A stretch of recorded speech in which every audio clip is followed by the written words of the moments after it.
ত্রয়োদশ জাতীয় নির্বাচন 12 ফেব্রুয়ারি, একই দিনে গণভোট। 29 ডিসেম্বরের মধ্যে মনোনয়নপত্র দাখিল, প্রচার শুরু 22 জানুয়ারি। 300 আসনে 69 জন রিটার্নিং কর্মকর্তা নিয়োগ। তফসিলকে স্বাগত জানালো দলগুলো, সুষ্ঠু ভোটের প্রত্যাশা বিএনপির। সমান সুযোগ নিশ্চিতের আহ্বান জামায়াতের। ইসির নিরপেক্ষতার অভাব দেখছেন সিপি। আগামী নির্বাচন সহজ হবে না বললেন তারেক রহমান। বিএনপি সতর্ক না হলে গণতন্ত্র হুমকিতে পড়ার শঙ্কা। নতুন ফ্যাসিবাদ কায়েম চেষ্টার অভিযোগ মির্জা ফখরুলের। শ্বাসকষ্ট বেড়ে যাওয়ায় ভেন্টিলেশনে বেগম খালেদা জিয়া। ভুল তথ্য না ছড়িয়ে চিকিৎসার বিষয়ে মেডিকেল বোর্ডের প্রতি আস্থা রাখার আহ্বান। এবং বাঁচানো গেল না রাজশাহীর তানোরে গর্তে পড়ে যাওয়া শিশু সাজিদকে। 31 ঘন্টার যৌথ অভিযানে উদ্ধার, এলাকা জুড়ে শোকের ছায়া।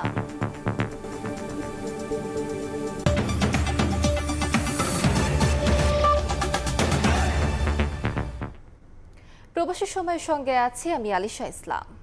12 ফেব্রুয়ারি ত্রয়োদশ জাতীয় সংসদ নির্বাচনের ভোট গ্রহণ হবে। একই দিনে হবে গণভোট। সন্ধ্যায় জাতির উদ্দেশ্যে দেয়া ভাষণে তফসিল ঘোষণা করেছেন প্রধান নির্বাচন কমিশনার এএমএম নাসির উদ্দিন। মনোনয়নপত্র জমা দেওয়া যাবে 29 ডিসেম্বর পর্যন্ত। প্রত্যাহারের শেষ তারিখ 20 জানুয়ারি। 21 জানুয়ারি প্রতীক বরাদ্দের পরদিন থেকে 10 ফেব্রুয়ারি পর্যন্ত চালানো যাবে প্রচারণা। তফসিল ঘোষণা করায় নির্বাচন কমিশনকে শুভেচ্ছা জানিয়েছেন প্রধান উপদেষ্টা ডক্টর মোহাম্মদ ইউনূস। এদিকে 300 আসনে 69 জন রিটার্নিং কর্মকর্তা নিয়োগ দিয়েছে নির্বাচন কমিশন। সব অনিশ্চয়তার অবসান ঘটিয়ে জাতীয় সংসদ নির্বাচন এবং গণভোটের তফসিল ঘোষণা করেছে নির্বাচন কমিশন। জাতির উদ্দেশ্যে দেয়া ভাষণে ভোটের সময়সূচি জানান প্রধান নির্বাচন কমিশনার এএমএম নাসির উদ্দিন। বৃহস্পতিবার সন্ধ্যায় বিটিভি এবং বাংলাদেশ বেতার সহ সব বেসরকারি গণমাধ্যম জাতির উদ্দেশ্যে দেয়া প্রধান নির্বাচন কমিশনারের এই ভাষণ প্রচার করে। সামনে হাজির হওয়ার সুযোগ দিয়েছেন। ভাষণে প্রধান নির্বাচন কমিশনার সংসদ নির্বাচন ও গণভোটের বিস্তারিত তুলে ধরেন। আগামী 2026 সালের ফেব্রুয়ারি মাসের 12 তারিখ 300 আসনে ত্রয়োদশ জাতীয় সংসদ সাধারণ নির্বাচন এবং একই সাথে জুলাই জাতীয় সনদ সংবিধান সংস্কার বাস্তবায়ন আদেশ 2025-এর উপর গণভোট অনুষ্ঠিত হবে। মনোনয়নপত্র দাখিলের শেষ তারিখ আগামী 29 ডিসেম্বর। বাছাই হবে আগামী 30 ডিসেম্বর 2025 রোজ মঙ্গলবার হতে 4 জানুয়ারি 2026 আপিল নিষ্পত্তির তারিখ 12 জানুয়ারি 2026 রোজ সোমবার থেকে 18 জানুয়ারি 2026। প্রার্থিতা প্রত্যাহারের শেষ তারিখ 20 জানুয়ারি 2026। প্রতীক বরাদ্দ 21 জানুয়ারি 2026 তারিখ। সিএসসি বলেন, এবারের ভোট ভাবমূর্তি পুনরুদ্ধার ও প্রকৃত গণতান্ত্রিক ধারা পুনঃপ্রতিষ্ঠার নির্বাচন। ভোটাররা বাধার সম্মুখীন হলে তা প্রতিহত করা হবে বলেও জানান তিনি।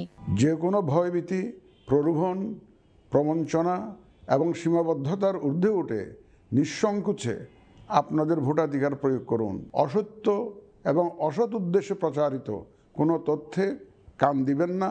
সন্তানদের রক্তের উপর দাঁড়িয়ে আমাদের অঙ্গীকার হচ্ছে একটি সুষ্ঠু ও সুন্দর নির্বাচন অনুষ্ঠান, যা জাতি হিসাবে আমাদের প্রত্যাশা পূরণ করবে। সংশ্লিষ্ট সকল রাষ্ট্রীয় ও গণতান্ত্রিক প্রতিষ্ঠানের জন্য এই নির্বাচন হচ্ছে সক্ষমতা প্রমাণ করে ভাবমূর্তি পুনরুদ্ধারের অনন্য সুযোগ। নির্বাচন কর্মকর্তাদের দায়িত্ব অবহেলা মেনে নেওয়া হবে না বলেও হুঁশিয়ারি দেন প্রধান নির্বাচন কমিশনার। আপনারা নির্ভয়ে সততা ও নিরপেক্ষতার সাথে দায়িত্ব পালন করবেন। মনে রাখবেন, এ ব্যাপারে কোনো শিথিলতা বা গাফিলতি সহ্য করা হবে না। সকলের প্রতি আমার আহ্বান, আসন্ন ত্রয়োদশ জাতীয় সংসদ নির্বাচন ও গণভোট সফল করে আমাদের গণতান্ত্রিক অগ্রযাত্রায় ঐতিহাসিক ভূমিকা রাখুন। রাজনৈতিক দল ও প্রার্থীদের আচরণবিধি প্রতিপালনের আহ্বান জানান সিএসসি। সকল রাজনৈতিক দল। কাউসারা চৌধুরী কুমু, সময় সংবাদ, ঢাকা। এদিকে জাতীয় নির্বাচন ও গণভোটের তফসিলকে স্বাগত জানিয়েছে রাজনৈতিক দলগুলো। নির্বাচন সুষ্ঠু হওয়ার আশা প্রকাশ করেছেন বিএনপি মহাসচিব মির্জা ফখরুল ইসলাম আলমগীর। সব দলের সমান সুযোগ নিশ্চিতের দাবি জানিয়েছেন জামায়াতের সহকারী সেক্রেটারি জেনারেল এহসানুল মাহবুব জুবায়ের। আর নির্বাচন আয়োজনে ইসি সদিচ্ছা থাকলেও নিরপেক্ষতার অভাব আছে বলে জানিয়েছেন এনসিপির মুখ্য সমন্বয়ক নাসির উদ্দিন পাটোয়ারি। 2026 সালের ফেব্রুয়ারি মাসের 12 তারিখ 300 আসনে ত্রয়োদশ জাতীয় সংসদ সাধারণ নির্বাচন। সব শঙ্কা, সংশয় আর উৎকণ্ঠা কাটিয়ে জাতীয় নির্বাচনের পথে বাংলাদেশ। আগামী 12 ফেব্রুয়ারি অনুষ্ঠিত হতে যাচ্ছে ত্রয়োদশ জাতীয় সংসদ নির্বাচন। বৃহস্পতিবার সন্ধ্যায় নির্বাচন কমিশনের তফসিল ঘোষণার মধ্য দিয়ে জানানো হয় প্রতীক্ষিত এই তারিখ। যদি আমরা তাৎক্ষণিক প্রতিক্রিয়ায় বিএনপি মহাসচিব মির্জা ফখরুল বলেন এতে সন্তুষ্ট তার দল। বলেন নির্বাচন সুষ্ঠু করা এখন কমিশনের দায়িত্ব। এটা আমাদেরকে আশ্বস্ত করেছে এবং আজকে এই ঘোষণার মধ্য দিয়ে প্রমাণিত হয়েছে যে নির্বাচন কমিশন এবং সরকার এবং রাজনৈতিক দলগুলো তারা এই নির্বাচন অনুষ্ঠান করতে চায় এবং জনগণের যে ভোটের অধিকার সেটাকে আপনার বাস্তবায়িত করতে চায় এবং সেটাকে নিশ্চিত করতে চায়। নির্বাচনের যে তফসিল ঘোষণা হয়েছে তাতে আমরা মোটামুটিভাবে সন্তুষ্ট। আমাদের প্রত্যাশা যে নির্বাচন কমিশন একেবারে নিরপেক্ষভাবে, সুষ্ঠুভাবে, অবাধ এবং একটা গ্রহণযোগ্য নির্বাচন অনুষ্ঠান করবে। এই নির্বাচনের মধ্য দিয়ে বাংলাদেশের গণতান্ত্রিক ইতিহাসে একটি নতুন দিগন্তের সূচনা হবে। জামায়াত ইসলামের পক্ষ থেকেও ঘোষিত তফসিলকে স্বাগত জানানো হয়েছে। দলটির নেতারা বলছেন লেভেল প্লেইং ফিল্ড নিশ্চিত না হলে অর্থবহ হবে না নির্বাচন। এই ঘোষণাকে আমরা স্বাগত জানাচ্ছি।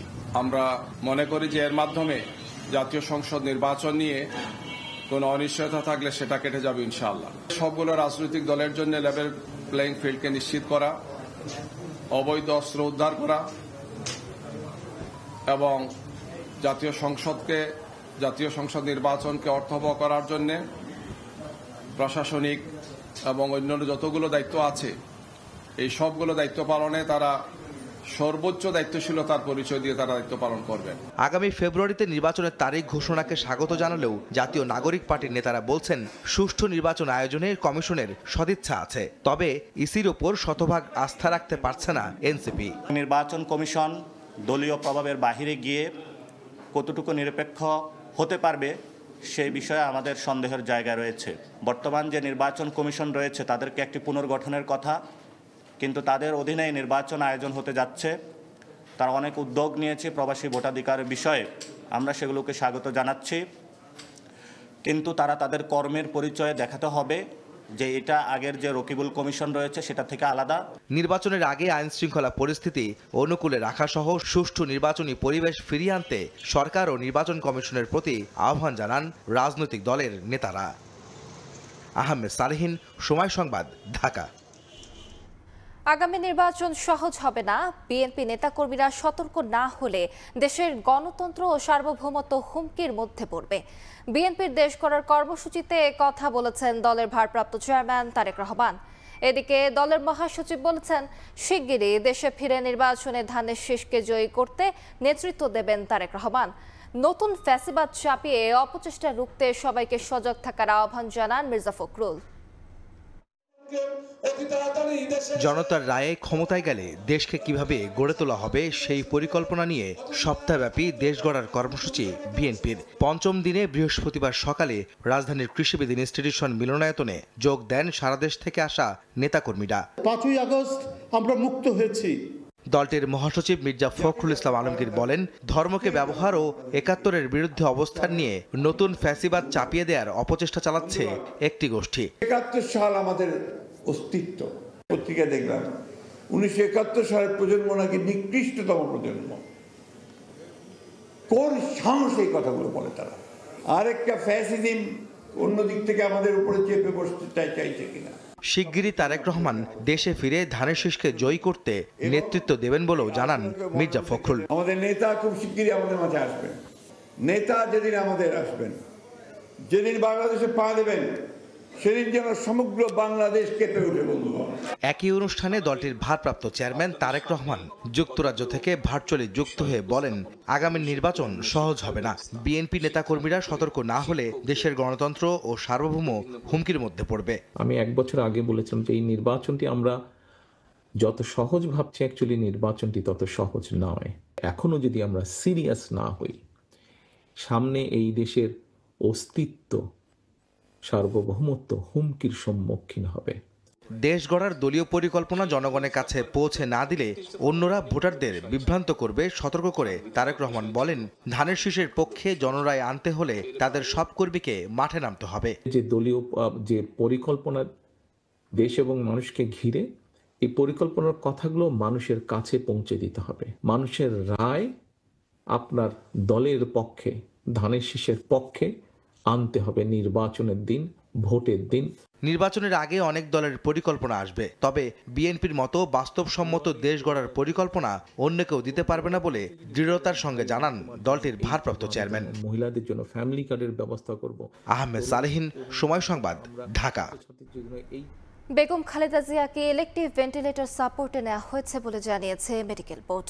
তার চিকিৎসার বিষয়ে কোনো ভুল তথ্য না ছড়িয়ে বোর্ডের প্রতি আস্থা রাখার আহ্বান জানিয়ে বিবৃতি দেওয়া হয়েছে। বৃহস্পতিবার বিকেলে বেগম জিয়ার চিকিৎসায় দেশি বিদেশি বিশেষজ্ঞ চিকিৎসকদের সমন্বয়ে গঠিত মেডিকেল বোর্ডের পক্ষ থেকে এক বিবৃতিতে এই আহ্বান জানানো হয়। বিবৃতিতে বর্তমান অবস্থা সম্পর্কে জানানো হয়, গত কয়েকদিনের বিভিন্ন পরীক্ষা নিরীক্ষায় তার স্বাস্থ্যে বেশ কিছু জটিলতা পাওয়া গেছে। শ্বাসকষ্ট বেড়ে যাওয়া, রক্তে অক্সিজেনের পরিমাণ কমে যাওয়া এবং কার্বন ডাইঅক্সাইডের মাত্রা বেড়ে যাওয়ায় তাকে হাই ফ্লো নাজাল ক্যানুলা ও BIPAP মেশিনের মাধ্যমে চিকিৎসা দেওয়া হয়।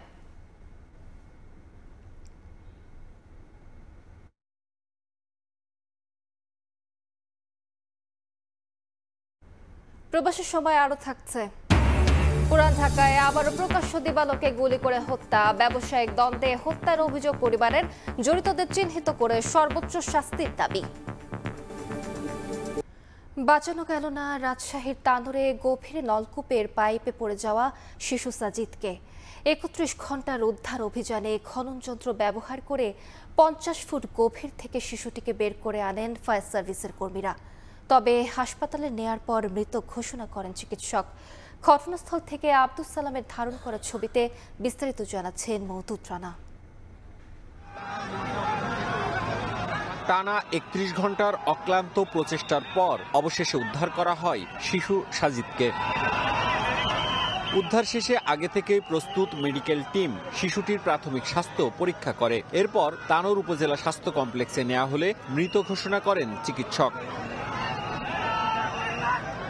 বৃহস্পতিবার রাত 11টায় তানোরের কোয়েলহাট গ্রামে নিজ বাড়িতে পৌঁছে শিশু সাজিদের নিথর দেহ। 8 ইঞ্চি এই ডায়ার একটা ছোট ইসের মধ্যে যখন চেষ্টা করা হয় তখন কিন্তু অনেক মাটি পড়ে যায়, ছোট ছোট হোল। এই হোলে কিন্তু এর আগেও দুর্ঘটনা ঘটেছে। সরকারের কাছে বলবো যে এই বিষয়গুলি যেখানে যেখানে রয়েছে দ্রুততার ভিত্তিতে এটা যেন অবশ্যই এটাকে ফিল আপ করা হয়।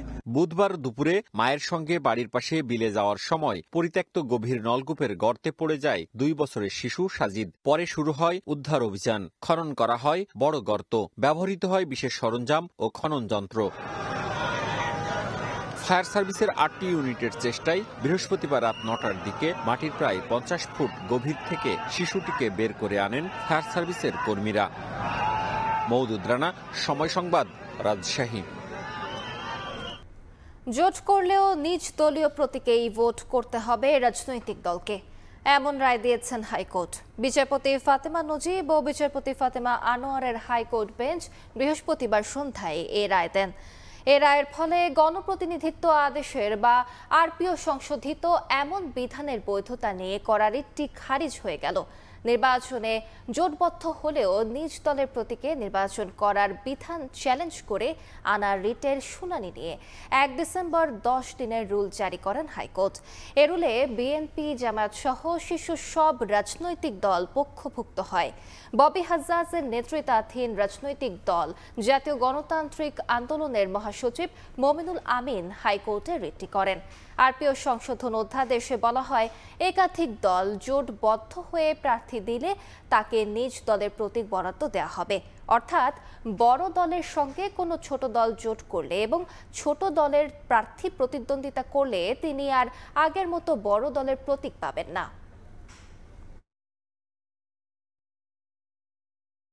ইলেকশন করার ক্ষেত্রে কোনো পলিটিক্যাল পার্টি যদি তার নিজের মার্কা পরিত্যাগ করে অন্য কোনো পার্টির মার্কা গ্রহণ করে, এটার মাধ্যমে জনগণকে অর্থাৎ রাষ্ট্রের যারা মালিক, যারা ভোটার, তাদেরকে বিভ্রান্ত করা হয়। সর্বসম্মত সিদ্ধান্তে তারা পৌঁছেছেন এবং ম্যাডাম জাস্টিস ফাতেমা নজিব এবং ম্যাডাম জাস্টিস ফাতেমা আনোয়ার তাদের সম্মিলিত সিদ্ধান্তে এই রুলটি খারিজ করে দিয়েছেন। নির্বাচনের আগে কোনো ধরনের দাবি দেওয়া নিয়ে রাস্তায় নামলে কঠোরভাবে দমন করা হবে বলে জানিয়েছেন প্রধান উপদেষ্টার প্রেস সচিব শফিকুল আলম। বৃহস্পতিবার বিকেলে রাজধানীর ফরেন সার্ভিস একাডেমিতে সংবাদ সম্মেলনে এই কথা বলেন তিনি। আগামী নির্বাচন উৎসব মুখর হবে বলেও আশা প্রকাশ করেন প্রেস সচিব। ইলিগাল এবং আনলফুল যারা দাবি দেওয়া নিয়ে রাস্তায় নামবেন, এই পুরো বিষয়টা খুব কঠোর হস্তে দমন করা হবে। আমরা পুরো জাতি একটা ভালো ইলেকশনের জন্য ওয়েট করছে এবং সেটার জন্য আমরা প্রস্তুতি নিচ্ছি। আইন শৃঙ্খলা পরিস্থিতি খুবই ভালো আছে, জাতিকে একটা খুবই সুন্দর, ক্রেডিবল, পিসফুল এবং উৎসব মুখর, ফ্রি ফেয়ার এবং উৎসব মুখর একটা নির্বাচন উপহার দিতে পারবে। সুপ্রিম কোর্ট সচিবালয় উদ্বোধন করেছেন প্রধান বিচারপতি ডক্টর সৈয়দ রেফাত আহমেদ। বৃহস্পতিবার বিকেলে সুপ্রিম কোর্টের প্রশাসনিক ভবনে এই সচিবালয় উদ্বোধন করেন তিনি। এ সময় উপস্থিত ছিলেন আইন উপদেষ্টা Asif Nazrul, attorney general Mohammad Asaduzzaman, bar কাউন্সিলের vice chairman advocate Joynul Abedin, supreme কোর্টের অতিরিক্ত দায়িত্বরত সচিব, রেজিস্ট্রার জেনারেল সহ অন্য কর্মকর্তারা। সুপ্রিম কোর্ট সচিবালয়ের মাধ্যমে বিচার বিভাগ রাজনৈতিক প্রভাবমুক্ত হলো বলে মন্তব্য করেন আইন উপদেষ্টা।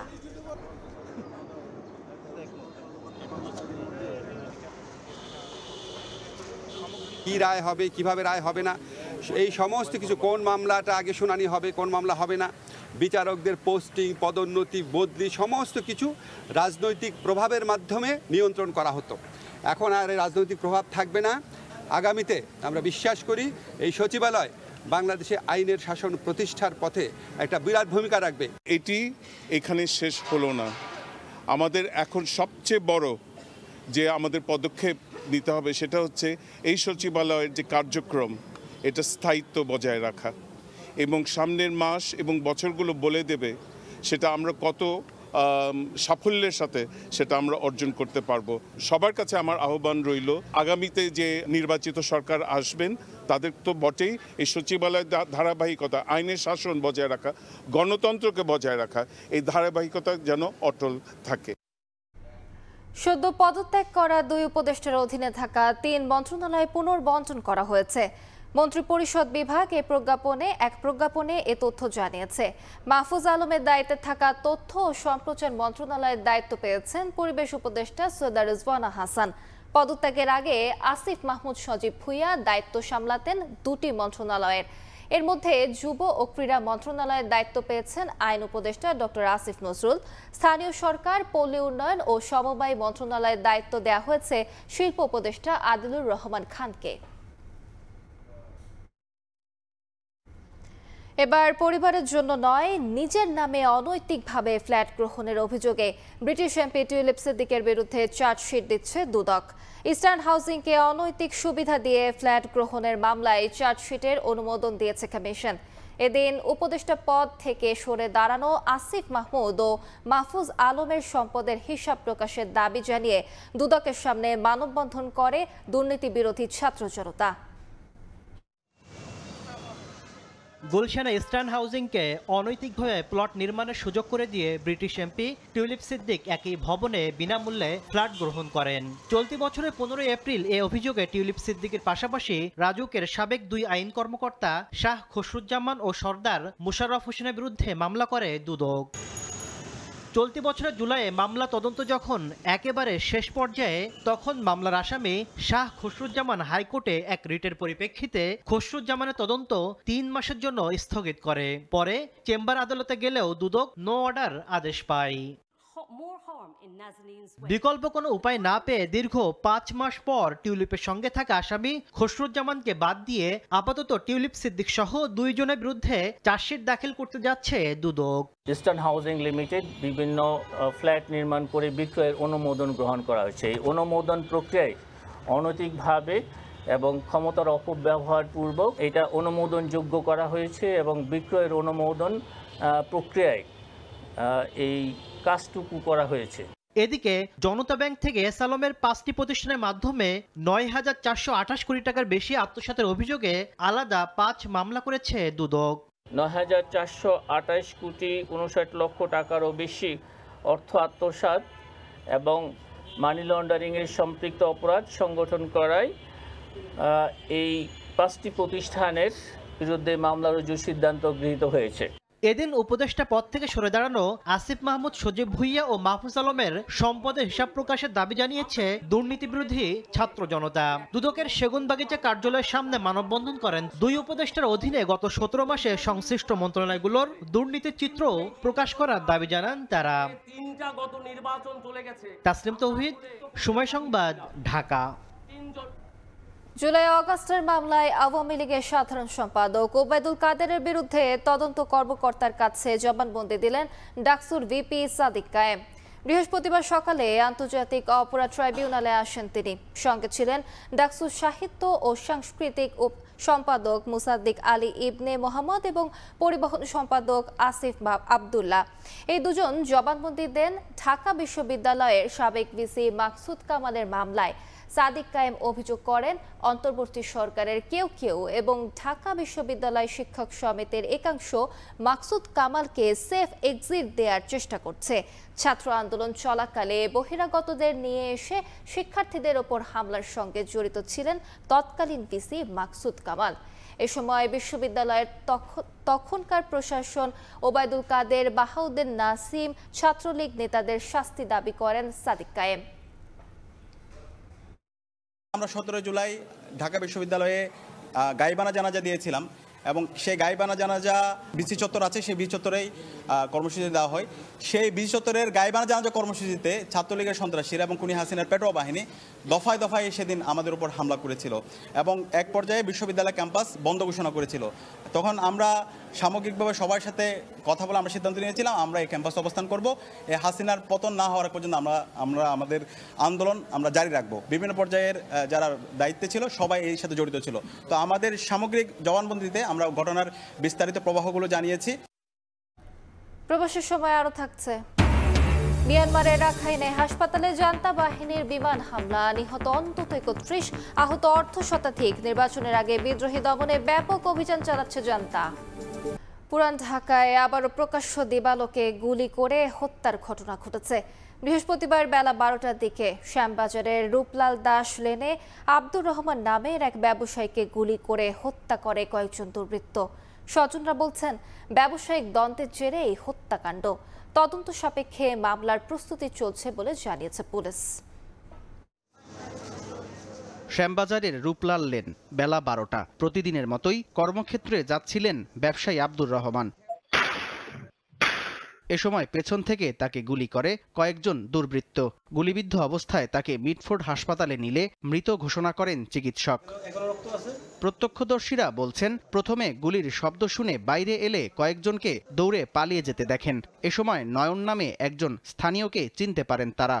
গুলি করছে, হ্যাঁ দৌড় দিছে, দেখছি কিন্তু আর আমি চিনা লাইছি। গতকালকে রাতে হ্যাঁ মোবাইলে ঠেট দিছে, হ্যাঁ দেওয়ার পরে হ্যাঁ শালা ছিল তো বলছে কে কয়, আরে কত মাসেতে কি কয়, নয়ন ফোন দিছে। এই ঘটনা ব্যবসায়িক দ্বন্দ্বের জেরে এ হত্যার অভিযোগ স্বজনদের। দোষীদের চিহ্নিত করে সর্বোচ্চ শাস্তির দাবি তাদের। একটা জ্ঞান জবসা ছিল দোকানে, এটা আমি বলছিল এই কাজটা করছে, তার সুস্থ বিচার চাই। যে মারছে তার সাথে সম্পর্ক ভালো ছিল। নয়ন যে ব্যক্তি মোচরটার মধ্যে গিয়ে ওনার কাঁধে হাত দিছে, হাত দিয়ে বলছে কি অবস্থা, ভালো আছেন, কথা বলা একটা নাকি নিচে গুলি করছে, আর একটা গুলি নাকি এখানে থেকে করে উনি দৌড়ে চলে গেছে। দোষীদের ধরতে এরই মধ্যে অভিযানে নেমেছে পুলিশ। যে মারা গেছে উনি হচ্ছে ওই যে মাছ বাজার সভাপতি আব্দুর রহমান। ঘটনাটা রাত 12টায়। মামলা প্রক্রিয়াধীন, আমরা কার্যক্রম করছি, রাখতে হবে। ময়নাতদন্ত ও প্রাথমিক তদন্ত সম্পূর্ণ হওয়ার পর হত্যাকাণ্ডের প্রকৃত কারণ উন্মোচন করা যাবে বলে জানিয়েছে পুলিশ। সামদানি প্রত্যয়, সময় সংবাদ, ঢাকা। মৌলভীবাজারে বিমান বাহিনীর 53তম রিক্রুটদের প্রশিক্ষণ শেষ হয়েছে। এতে কৃতিত্ব অর্জন করেন 441 জন নবীন বিমান সেনা। বৃহস্পতিবার জেলার শমশেরনগর রিক্রুটস ট্রেনিং স্কুলের আরটিএস প্যারেড গ্রাউন্ডে সমাপনী কুচকাওয়াজ অনুষ্ঠিত হয়।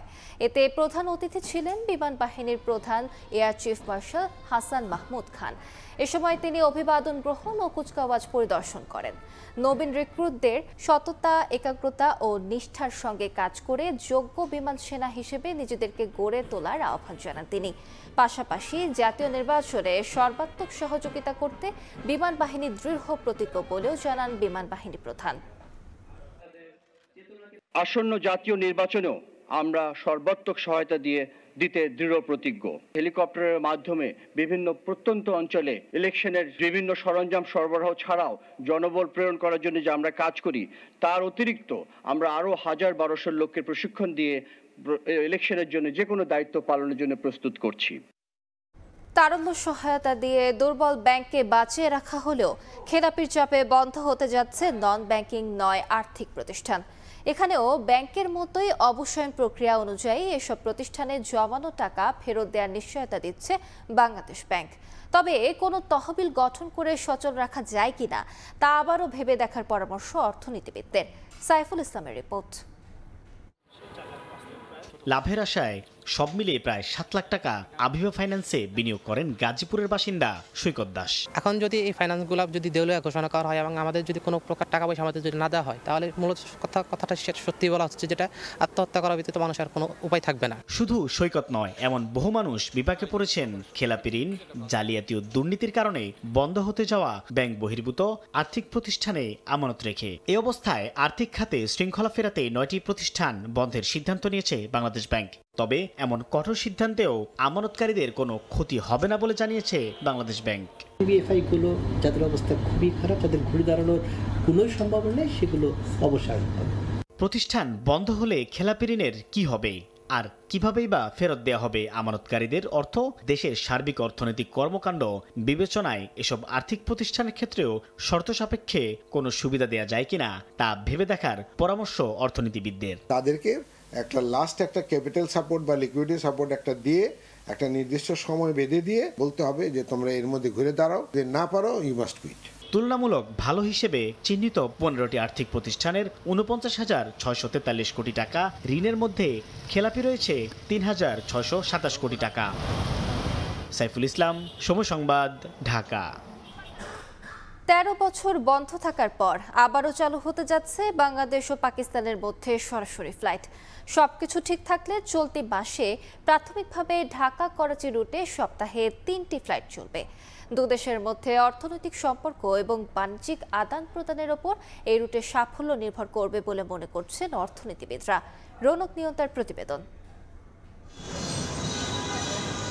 দীর্ঘদিনের নীরবতা ভেঙে আবারও আলোচনার টেবিলে বাংলাদেশ পাকিস্তান সম্পর্ক। 24 আগস্ট পরবর্তী সময় থেকে দুদেশের সম্পর্ক স্বাভাবিকের পথে। সম্প্রতি পাকিস্তানের শীর্ষ মন্ত্রীদের সফর দুই দেশের দ্বিপক্ষীয় সম্পর্কের ক্ষেত্রে যোগ করেছে নতুন মাত্রা। স্বাক্ষরিত হয়েছে কূটনীতি, বাণিজ্য ও সংস্কৃতি বিনিময় জোরদারের লক্ষ্যে একাধিক সমঝোতা স্মারক। এরই ধারাবাহিকতায় প্রায় 13 বছর বন্ধ থাকার পর খুলতে যাচ্ছে ঢাকা করাচির আকাশপথ। দুই দেশের মধ্যে ফ্লাইট চলাচলের জন্য বাংলাদেশ থেকে বিমান বাংলাদেশ এয়ারলাইন্স, অন্যদিকে ফ্লাই জিন্নাহ ও এয়ার সিয়াল নামের পাকিস্তানের 2টি বেসরকারি বিমান সংস্থা সম্প্রতি বাংলাদেশ বেসামরিক বিমান চলাচল কর্তৃপক্ষের অনুমোদন পেয়েছে। রাজনৈতিক সদিচ্ছা তৈরি হয়েছে, কোনো সন্দেহ নেই, কিন্তু ওটা টেকসই হওয়া বা ওটা বড় করার পিছনে যে জিনিসটা গুরুত্ব দেওয়া দরকার সেটা হলো অর্থনৈতিক কোনো কাঠামো তৈরি করা যায় কিনা। এই ফ্লাইট দক্ষিণ এশিয়ার মধ্যে আঞ্চলিক সহযোগিতা ও বাণিজ্য বৃদ্ধি এবং সংযোগ শক্তিশালী করতে গুরুত্বপূর্ণ ভূমিকা রাখতে পারে বলে মনে করছেন অর্থনীতিবিদরা। এর ফলে যোগাযোগ এবং মানুষের আসা যাওয়ার ফলে আমাদের যে ব্যবসা বাণিজ্যিক যে সম্পর্ক, সেই সম্পর্কটার ক্ষেত্রেও এটা একটা ইতিবাচক ভূমিকা রাখতে পারে। বাংলাদেশে বাণিজ্য করতে পাকিস্তানের অনেক কোম্পানি এখন আগ্রহী বলে জানান অর্থ উপদেষ্টা। এখন আমাদের তো জিও সেদিন বললো, জিও আবার আসতে চায়। জেনারেল ইলেকট্রনিক্স সবচেয়ে ফেমাস, সে বাংলাদেশের প্রথম, ইভেন পাকিস্তান আমাদের প্রথম ইলেকট্রনিক জেনারেটর ফার্ম তো জিই, তো ওরাই তো শুরু করে, ওরা আবার নতুন করে আবার বলছে। নিরাপত্তা ঝুঁকির কারণ দেখিয়ে 2012 সালে তৎকালীন সরকার বন্ধ করে দেয় এই আকাশপথ। রৌনক নিয়ন্তা, সময় সংবাদ, ঢাকা। মিয়ানমারের রাখাইনে একটি হাসপাতালে জান্তা বাহিনীর বিমান হামলায় অন্তত 31 জন নিহত হয়েছেন। এই ঘটনায় আহত হয়েছেন আরও 68 জন। হতাহতের সংখ্যা আরও বাড়তে পারে বলে আশঙ্কা করা হচ্ছে। চলতি মাসে এই দেশটিতে অনুষ্ঠেয় জাতীয় নির্বাচনের আগে বিদ্রোহী দমনে ব্যাপক অভিযান চালাচ্ছে জান্তা সরকার। বুধবার রাতে মিয়ানমারের রাখাইনের পশ্চিমাঞ্চলীয় মরাওক ইউ জেলার একটি হাসপাতাল লক্ষ্য করে বিমান হামলা চালায় জান্তা বাহিনী। এ ঘটনায় হতাহত হয়েছেন বহু মানুষ। ঘটনাস্থলে থাকা এক ত্রাণকর্মীর বরাতে এএফপি জানায়, রাতে হাসপাতালের বাইরে অনেক মরদেহ পড়ে থাকতে দেখা যায়। হাসপাতালের স্বাস্থ্যকর্মী ও প্রত্যক্ষদর্শীর বরাতে গণমাধ্যম বলছে, সেখানকার পরিস্থিতি বেশ ভয়াবহ। হতাহতের সংখ্যা আরও বাড়তে পারে বলে আশঙ্কা করা হচ্ছে। হামলার পর সারা রাত ধরে উদ্ধার তৎপরতা চালিয়ে কয়েকজনের মরদেহ বের করে আনা হয়। এখনও অব্যাহত রয়েছে উদ্ধার কাজ। হামলায় সন্ত্রাস ও নিষ্ঠুরতা ছাড়িয়ে গেছে। দুর্বল হয়ে পড়া সামরিক কাউন্সিলের গণতন্ত্রের প্রতি কোনো সম্মান নেই। জান্তা সরকারের পতন যত কাছে আসছে, তাদের বর্বরতার মাত্রা ততই বাড়ছে। এই মাসের 28 তারিখ নির্বাচন করার ঘোষণা দিলেও তারা নির্মমভাবে মানুষ হত্যা করছে। এই সামরিক কাউন্সিল সম্পর্কে আমার সত্যি আর কোনো কথা বলার নেই।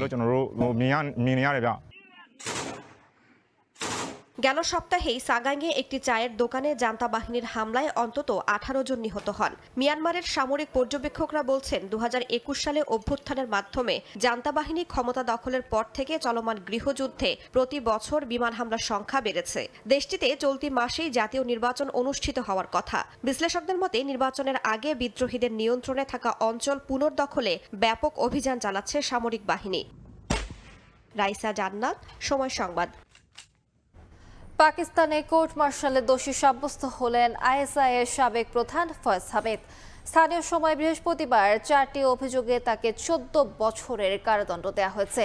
15 মাসের তদন্ত ও বিচার প্রক্রিয়ার পর সামরিক আদালত বলছেন, রাজনৈতিক কর্মকাণ্ডে জড়িত থাকা, অফিসিয়াল সিক্রেটস আইন লঙ্ঘন, ক্ষমতার অপব্যবহার এবং নাগরিকদের ক্ষতি, প্রতিটিতেই দোষী সাব্যস্ত হয়েছেন তিনি এবং প্রমাণিত হয়েছেন। ইমরান খানের শাসনামলে আইএসআই প্রধান হিসেবে দায়িত্বে ছিলেন ফয়েজ হামিদ। তার বিরুদ্ধে 2017 সালের টপ সিটি মামলায় স্বর্ণ, নগদ অর্থ এবং অন্যান্য মূল্যবান দ্রব্য জব্দের নামে অপব্যবহার ও জোরপূর্বক অর্থ আদায়ের অভিযোগও রয়েছে।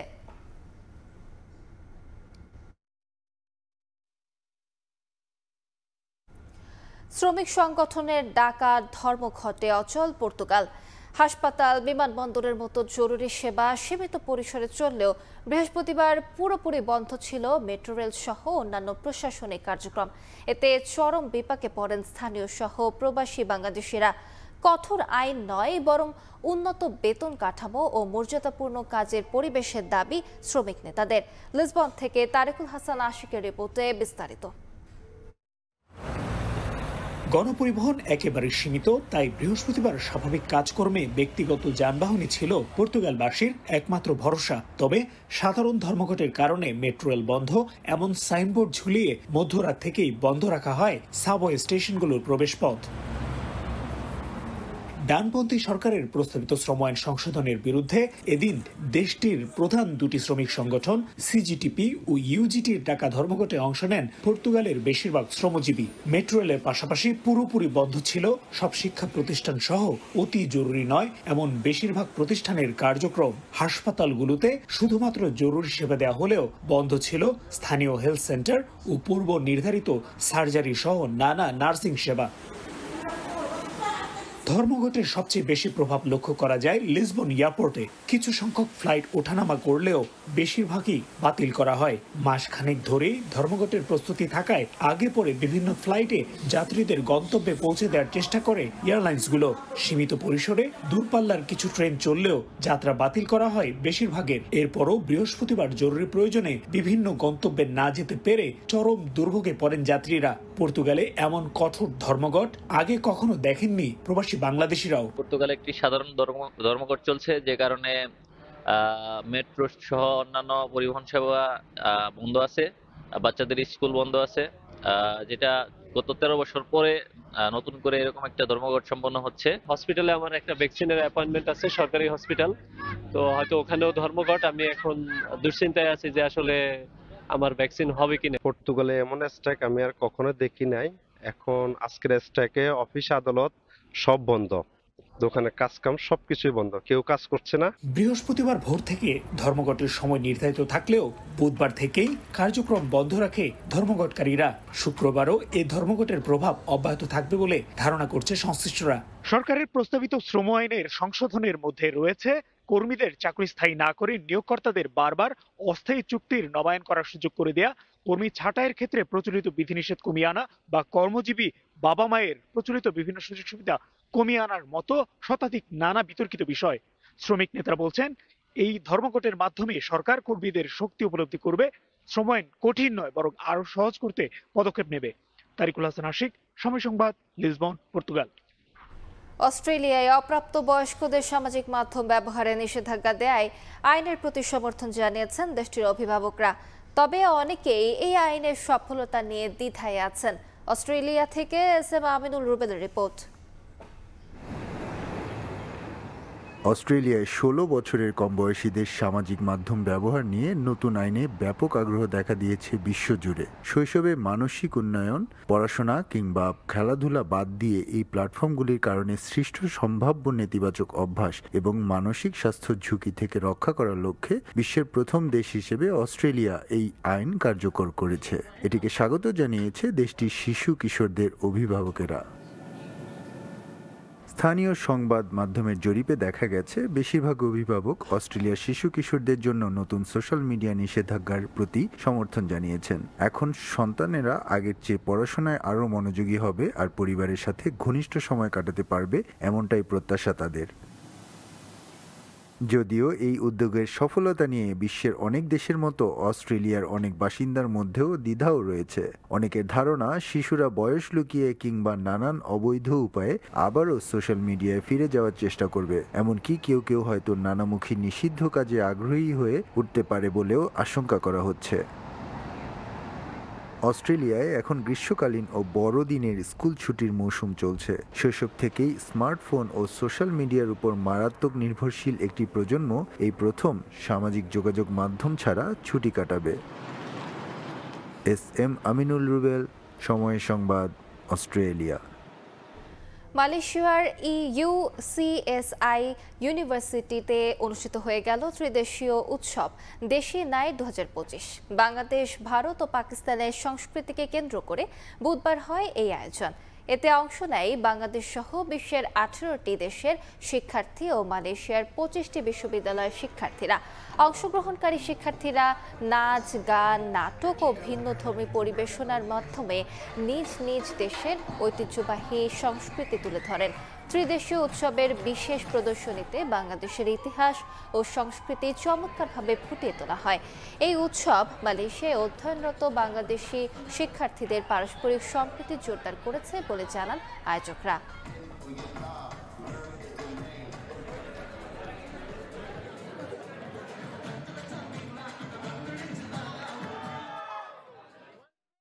বড়দিনের বর্ণিল সজ্জায় সেজেছে খ্রিস্টান সংখ্যাগরিষ্ঠ দেশ ইতালি। প্রতিটি শহর ভাসছে হাজারো রঙের নিয়ন বাতির আলোতে। পরিবার ও আপনজনদের উপহার কিনতে ব্যস্ত সময় কাটাচ্ছেন নাগরিকরা। প্রতিটি বিপণী বিতানে চলছে মূল্য হ্রাসের প্রতিযোগিতা। বাংলাদেশি দোকানেও বেড়েছে বিক্রি। ইতালি থেকে মাকসুদ রহমানের তথ্যচিত্র রিপোর্ট। যীশুখ্রিস্টের জন্মবার্ষিকী মহা সমারোহে পালন করতে দেশে দেশে চলছে বড়দিনের প্রস্তুতি। ঘরবাড়ি, রাস্তাঘাট, পর্যটন কেন্দ্র, শপিং মল ঝলমল করছে রঙিন আলোয়। ইউরোপের দেশ ইতালির প্রতিটি শহরে দেখা যাচ্ছে বড়দিনের সাজ। রাজপথ থেকে শুরু করে অলি গলিতে দেখা মিলছে ক্রিসমাস ট্রি, সান্তা ক্লজ আর মরিচবাতির। দেশটির সবচেয়ে বড় ধর্মীয় উৎসবকে কেন্দ্র করে খোলা মাঠে বসেছে অস্থায়ী মার্কেট। বিপণী বিতানে চলছে কেনাকাটার ধুম। উৎসবের আনন্দকে দ্বিগুণ করতে দোকানগুলোতে দেখা যায় আকর্ষণীয় মূল্য ছাড়। ইতালির পরিসংখ্যান ব্যুরো জানায়, বড়দিনে একজন নাগরিকের গড় ব্যয় প্রায় 176 ইউরো, আর প্রতি পরিবার ব্যয় করে প্রায় 1085 ইউরো পর্যন্ত। এই সময়ে পোশাক, প্রসাধনী থেকে শুরু করে বিভিন্ন বিলাস পণ্যেও থাকে বিশেষ ছাড়। বড়দিনের কেনাকাটার সঙ্গে তাল মিলিয়ে ব্যস্ত সময় কাটছে ইতালির বাংলাদেশি দোকানগুলোতেও। সারা বিশ্বে এখন চলতেছে ক্রিসমাস, এবং ক্রিসমাস হলে ইতালি তথা সারা ইউরোপ বা সারা বিশ্বেই স্কুল, কলেজ, অফিস, আদালত সবকিছু বন্ধ থাকে, সবাই উৎসবে মুখরিত হয়। বিভিন্ন পণ্যের আউটলেটে চলছে ডিসকাউন্ট, আমি অনুরোধ করব বাংলাদেশে যেন এই ধরনের অনুষ্ঠানে বা ঈদে বা রমজানে বিভিন্ন ধরনের ডিসকাউন্ট দেয়, যাতে করে সাধারণ মানুষের ক্রয় ক্ষমতার মধ্যে থাকে এবং তারা যেন পণ্যগুলো কিনতে পারে। আমাদের ঈশা বুটিকে ক্রিসমাস উপলক্ষে আমাদের made in Bangladeshi product sale আলহামদুলিল্লাহ অনেক বৃদ্ধি পেয়েছে। বড়দিন ও নববর্ষের এই সময়টা জুড়ে ইতালিতে থাকে লম্বা ছুটি। সুযোগ পেলে সন্ধ্যায় স্থানীয়দের পাশাপাশি প্রবাসী বাংলাদেশিরাও আলোকসজ্জা দেখতে বেরিয়ে পড়েন। দেশ বিদেশ থেকে অনেকেই চলে আসেন দেশটির মনোরম সৌন্দর্য উপভোগ করতে। তাই বড়দিন ও নববর্ষের ছুটিতে গড়ে প্রায় 5,160 মিলিয়ন ইউরো আয় হয় শুধু পর্যটন খাত থেকেই।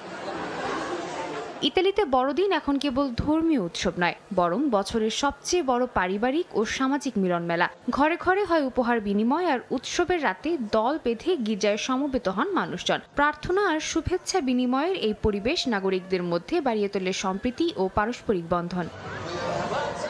সময় সংবাদ, ইতালি। ভারতের অরুণাচল প্রদেশে শ্রমিকবাহী একটি ট্রাক গেরিখাতে পড়ে অন্তত 21 জন নিহত হয়েছেন। এখনও নিখোঁজ আছেন কয়েকজন। স্থানীয় কর্তৃপক্ষ জানায়, বৃহস্পতিবার সকালে অঞ্জল জেলায় ভয়াবহ এ দুর্ঘটনা ঘটে। ট্রাকটি আসামের তিনসুকিয়া জেলার 21 থেকে 22 জন শ্রমিক নিয়ে যাওয়ার পথে গিরিখাতে পড়ে যায়। খবর পেয়ে ফায়ার সার্ভিস কর্মীরা ঘটনাস্থল থেকে কয়েকজনের মরদেহ উদ্ধার করে। এখনও নিখোঁজদের সন্ধানে চলছে অভিযান। তবে দুর্বল সড়ক অবকাঠামো এবং খাড়া ঢালের কারণে উদ্ধার কাজ কঠিন হয়ে পড়েছে। খেলার খবর, শুধু নিষেধাজ্ঞায় পার পাচ্ছেন না বিপিএল ফিক্সিং এ অভিযুক্তরা, বরং অভিযোগ প্রমাণিত হলে আদালতের আশ্রয় নেওয়ার কথা জানিয়েছেন অ্যালেক্স মার্শাল।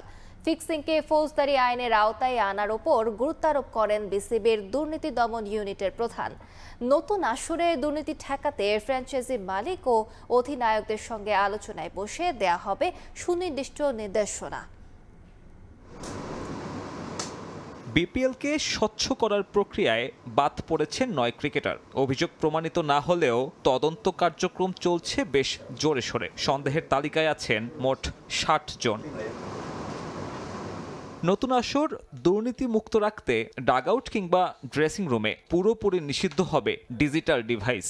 গত মৌসুমে ফ্র্যাঞ্চাইজি মালিক কিংবা তাদের পরিবার মাঠে বহিরাগতদের ছিল অবাধ যাতায়াত। এবার সে বিষয়ে থাকবে জিরো টলারেন্স। অতীতের ঘটনাগুলোর দিকে তাকালে দেখা যায় কিছু জায়গায় কাজ ঠিকমতো হয়নি। এর একটি হলো প্লেয়ার এবং ম্যাচ অফিসিয়াল এরিয়া নিয়ন্ত্রণ। মাঠে আসা থেকে শুরু করে শেষ বলটি করা পর্যন্ত পিএমওএ কোনো যোগাযোগ থাকা উচিত নয়। এবারের আসরে পিএমও এর নিয়ম কঠোরভাবে প্রয়োগ করা হবে। অ্যাক্রিডিটেশন ছাড়া কেউ প্রবেশ করতে পারবে না, কোনো ফোন ব্যবহার করা যাবে না। ম্যাচ গড়াপেটায় কি ধরনের সংকেত ব্যবহার করে ক্রিকেটাররা সে বিষয়েও নজরদারি থাকবে অ্যালেক্স মার্শালের। নিজের অভিজ্ঞতায় আলোকপাত করে কঠোর হুঁশিয়ারি দিয়ে রাখলেন ক্রিকেটারদের। আগামী সপ্তাহে ক্রিকেটার আর ফ্র্যাঞ্চাইজি মালিকদের সঙ্গে বৈঠকে বসবেন বিসিবির দুর্নীতি দমনের প্রধান। ম্যাচ গড়াপেটায় অভিযুক্তদের ওপর শুধু নিষেধাজ্ঞা নয়, বরং তাদেরকে ফৌজদারি ধারায় শাস্তি দিতে চান অ্যালেক্স মার্শাল। বাংলাদেশে এই নিয়ে কোনো ফৌজদারি বিধি না থাকলেও অন্য ধারায় তাদেরকে অভিযুক্ত করার কথা জানালেন বিসিবির আইনজীবী। কিছু দেশে ক্রিকেট দুর্নীতি একটি অপরাধ, যার জন্য জেল হতে পারে। অন্য দেশগুলোতে নির্দিষ্ট কোনো ফৌজদারি আইন নেই। আমি আশা করি বাংলাদেশের কর্তৃপক্ষের সঙ্গে কাজ করে ফৌজদারি আইন প্রবর্তন করা সম্ভব হবে। বর্তমানে কাউকে আনুষ্ঠানিকভাবে নিষিদ্ধ করা একটি দীর্ঘ প্রক্রিয়া। আমি গভর্নিং কাউন্সিলকে পরামর্শ দিয়েছি কাদের এবারের বিপিএল এ আমন্ত্রণ জানানো উচিত নয়। তদন্ত চলমান থাকায় অভিযুক্তদের ঘরোয়া ক্রিকেটে খেলার সুযোগ দিচ্ছে বিসিবি। তবে প্রমাণিত হলেই মিলবে নিষেধাজ্ঞা। অ্যালেক্স মার্শালও অপরাধ উল্লেখ করে নাম আনবেন জনসম্মুখে। সাব্বির মিথুন, সময় সংবাদ, ঢাকা। অধিনায়ক হিসেবে জাকের আলী অনেককে পছন্দ নয়, বেফাঁস এক মন্তব্য করে সমালোচিত হলেন নোয়াখালী এক্সপ্রেসের ব্যবস্থাপনা পরিচালক। ক্যাপ্টেন হিসেবে বিদেশি কাউকে চান তিনি। আগ্রহ থাকলেও চড়া মূল্যের কারণেই ফেনীর ক্রিকেটার সাইফুদ্দিনকে নিতে পারেননি বলেও জানিয়েছে ফ্র্যাঞ্চাইজিটি। এদিকে নতুন করে 2 জন বিদেশি পেসারকে দলে ফিরিয়েছে এক্সপ্রেস, আর তাদের শুভেচ্ছা দূত হিসেবে যোগ দিয়েছেন অভিনেতা জিয়াউল হক পলাশ। নোয়াখালীর ফ্যান বেজ বিশাল, সোশ্যাল মিডিয়ায় ট্রেন্ডিংয়েও থাকে। বিপিএলে নোয়াখালীকে প্রতিনিধিত্ব করবে এমন দলের দাবি অনেক আগের, আর সে আশা পূরণ হচ্ছে এবার। তবে মাঠে নামার আগে বিতর্কেরই জন্ম দিল নোয়াখালী এক্সপ্রেস। প্রথম আনুষ্ঠানিক সংবাদ সম্মেলনে তারকা ক্রিকেটারকে নিয়ে বেফাঁস মন্তব্য করে বসেন ফ্র্যাঞ্চাইজি মালিক, এমনকি হেড কোচের নাম বলতেও হিমশিম খেতে হয় তাকে। জাকির আলী অনেককে আমরা অধিনায়ক হিসেবে আমার পছন্দ না, যেটা বাস্তবতা। আমি জাকির আলী অনেকের থেকে আমি চাইবো নবীকে নিয়ে, কুশল মেন্ডিজকে। আমরা আমাদের টিম ম্যানেজমেন্ট আছে, আমরা চেষ্টা করবো তাদেরকে নেওয়ার। এখন আমাদের যেহেতু কোচ আছেন সুমন ভাই যেহেতু কোচ আছেন, হ্যাঁ সুজন ভাই, খালেদ মাহমুদ সুজন, যেহেতু উনি কোচ হিসাবে আছেন, আমাদেরও একটা প্ল্যান আছে যে কোচ হিসাবে উনাকেও আমাদেরকে সাজেশন দেওয়ার আছে। নিলাম আর সরাসরি চুক্তিতে বেশ ভালো দল গড়েছে ফ্র্যাঞ্চাইজিটি। জাকের আলী ছাড়াও সৌম্য সরকার, হাসান মাহমুদ, হাবিবুর রহমান সোহানরা আছেন। শ্রীলঙ্কার কুশল মেন্ডিস, ওয়েস্ট ইন্ডিজের জনসন চার্লস আর আফগানিস্তানের মোহাম্মদ নবীর মতো অভিজ্ঞরাও রয়েছেন। এবার স্কোয়াডে যোগ করছে আরও 2 বিদেশি পেসারকে, আফগান বিলাল সামি আর আরব আমিরাতের ইব্রার আহমেদ। নতুন কিছু চমক আপনাদেরকে দিতে পারবো ইনশাল্লাহ। আশা করি যে আমাদের টিম আরো ভালো হবে এবং আমরা চ্যাম্পিয়ন ফাইট দেবো। রাজশাহীটাই নিব এরকম ইচ্ছাতে আমরা কিন্তু অ্যাপ্লিকেশন করছিলাম। পরে যখন আমরা রাজশাহী না পাই, বিসিবি আমাদেরকে 3টা অপশন দিতে বলে যে তোমরা কি নিতে চাও, আপনারা কি নিতে চান। তো আমরা কিন্তু প্রথম 2টা অপশনই কিন্তু নোয়াখালী দিয়েছিলাম, কারণ আমরা জানি যে নোয়াখালী আলাদা একটা ফ্রেন্ড বেজ আছে। লক্ষ্মীপুর থেকে হাসানকে নেয় অনেকেই ধারণা করেছিলেন নোয়াখালীর আরেক পার্শ্ববর্তী জেলা ফেনীর সন্তান সাইফুদ্দিনকেও দলে ভেড়াবে এক্সপ্রেস, যদিও এ অলরাউন্ডারের জায়গা হয়নি নতুন দলে।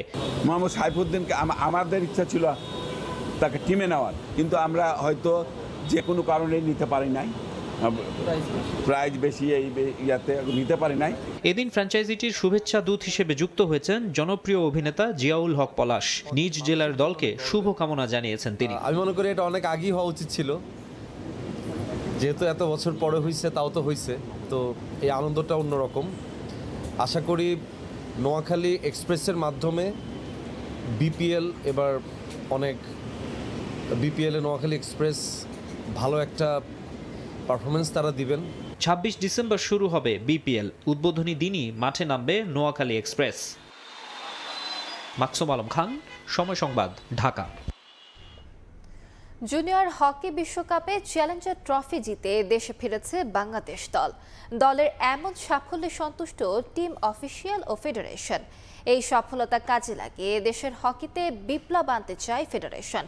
এদিকে বৈশ্বিক আসরগুলোতে ভালো ফলাফলের জন্য নিয়মিত লীগ ও আন্তর্জাতিক ম্যাচ চান হকি খেলোয়াড়রা। 15 ডিসেম্বর আনুষ্ঠানিক অভ্যর্থনায় আসতে পারে অর্থ পুরস্কার ঘোষণা। হাস্যোজ্জ্বল চেহারা সঙ্গে সোনালী ট্রফি। প্রথমবারের মতো ভারতে অনূর্ধ্ব 21 হকি বিশ্বকাপে অংশগ্রহণেই বাজিমাত বাংলাদেশের। টুর্নামেন্টে 17তম স্থানের চ্যালেঞ্জার ট্রফি নিয়ে দেশে ফিরেছে লাল সবুজ প্রতিনিধিরা। এতে বাংলাদেশের হকির সাফল্যে যুক্ত হলো নতুন এক পালক, উন্নতি হয়েছে র্যাঙ্কিংয়েও। দেশে ফিরে হকি ফেডারেশন থেকে খেলোয়াড়রা পেয়েছেন উষ্ণ অভ্যর্থনা। বিমানবন্দরে স্পটলাইটে ছিলেন টুর্নামেন্ট জুড়ে দারুণ পারফর্ম করা আমিরুল ইসলাম। 6 ম্যাচে 5 হ্যাট্রিকে হয়েছেন আসরের সর্বোচ্চ গোলদাতাও। শুধু আমিরুল নয়, দলীয় পারফরমেন্সও ছিল সন্তোষজনক। এমন সাফল্যে গর্বিত দলের সদস্যরা। আন্তর্জাতিক মঞ্চে ভালো পারফরমেন্স ধরে রাখতে নিয়মিত ঘরোয়া লিগ চান খেলোয়াড়রা। গ্লোবাল ট্রফিটা বাংলাদেশে এই পর্যন্ত কোনো ট্রফি ছিল না গ্লোবাল, তো এটা ফার্স্ট টাইম হিস্ট্রিতে। তো আমি মনে করি এটা আপনার সামনে হকির জন্য, হকির উন্নতির জন্য বা হকির আপডেটের জন্য অনেক কাজে লাগবে। এতদিন ধরে ভাবতাম আমাদের মধ্যে ইউরোপের মধ্যে অনেকটা ফারাক, কিন্তু আসলে কি আমরা যদি চেষ্টা করি বাঙালিরা, আমরা অনেক কিছু করতে পারি এবং এটা আমরা প্রুভ করছি। সো আমাদের একটা জিনিস কি, আমরা যত ম্যাচ খেলবো তত আমাদের ম্যাচ টেম্পারমেন্ট বাড়বে, আমাদের নিজেদের মধ্যে বোঝাপড়াটা হবে। আসরে দলীয় পারফরমেন্সেও সন্তুষ্ট অফিসিয়ালরা। সবাই ভালো লড়াই করেছে, ওদের পারফরমেন্স আমাকে অবাক করেছে। কম সময়ের প্রস্তুতিতে তারা নিজেদের প্রমাণ করেছেন। আমাদের প্রচেষ্টা শুরু থেকে যেটা টিম যেন ভালো খেলে, এই একটা চ্যালেঞ্জ ছিল আমাদের জন্য। আল্লাহর রহমতে ছেলেগুলি কোচদের নেতৃত্বে এই চ্যালেঞ্জটা পূরণ করছে। জুনিয়রদের এই অর্জন ধরে রেখেই পরিকল্পিতভাবে হকির ব্র্যান্ডিংয়ে কাজ করতে চায় ফেডারেশন। আমাদের ইচ্ছা, আশা করি অনেক কর্পোরেশন আছে, ব্যাংক আছেন, যেনারা হয়তো বা এরকম একটা রেজাল্টের অপেক্ষা ছিলেন। তো আমরা কিছু কিছু জায়গায় আলাপ অলরেডি শুরু করছি, কেন এটা তো মুখে মুখে বললে হবে না, এটা একটা প্রজেক্টে যেতে হবে। তো আশা করি হয়তো জানুয়ারি মাসের মধ্যে আমাদের হয়তো একটা পাবো। কিন্তু এখানে একটা শুধু কথা বলি, এই আমাদের যে স্পন্সর আসবেন ওনাদের কাছে আমাদের রিকোয়েস্ট এইভাবে থাকবে, ওনারা আমাদের হকি ডেভেলপমেন্টের জন্য আগে আসে। 15 ডিসেম্বর দলকে আনুষ্ঠানিকভাবে সংবর্ধনা দেবে হকি ফেডারেশন। সেখানে এমন সাফল্যের জন্য আসতে পারে বড় অঙ্কের অর্থ পুরস্কার ঘোষণা। রিফাতুল ইসলাম মিরন, সময় সংবাদ, ঢাকা। 4 ম্যাচ হেরে এবার ফিফা র্যাঙ্কিংয়ে পিছিয়ে গেল বাংলাদেশ নারী ফুটবল দল। 8 ধাপ পিছিয়ে লাল সবুজের অবস্থান এখন 112। গেল 3 মাসে 4টি ম্যাচ খেলেছে বাংলাদেশের নারীরা। অক্টোবরে থাইল্যান্ডের বিপক্ষে 2টি প্রীতি ম্যাচে হার, এরপর ঘরের মাঠে ট্রাই নেশন সিরিজে মালয়েশিয়া ও আজারবাইজানের বিপক্ষে হারের মাসুল করতে হচ্ছে ঋতুপর্ণা আফিদাদের।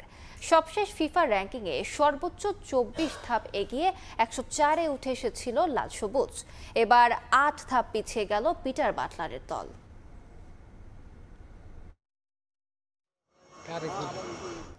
এ পর্যায়ে শীর্ষ সংবাদগুলো জানিয়ে দিচ্ছি আরেকবার। ত্রয়োদশ জাতীয় নির্বাচন 12 ফেব্রুয়ারি, একই দিনে গণভোট। 29 ডিসেম্বরের মধ্যে মনোনয়নপত্র দাখিল, প্রচার শুরু 22 জানুয়ারি। 300 আসনে 69 জন রিটার্নিং কর্মকর্তা নিয়োগ। তফসিলকে স্বাগত জানানো দলগুলো, সুষ্ঠু ভোটের প্রত্যাশা বিএনপির, সমান সুযোগ নিশ্চিতের আহ্বান জামায়াতের। ইসির নিরপেক্ষতার অভাব দেখছে এনসিপি। এবং বাঁচানো গেল না রাজশাহীর তানোরে গর্তে পড়ে যাওয়া শিশু সাজিদকে। 31 ঘন্টার যৌথ অভিযানে উদ্ধার, এলাকা জুড়ে শোকের ছায়া।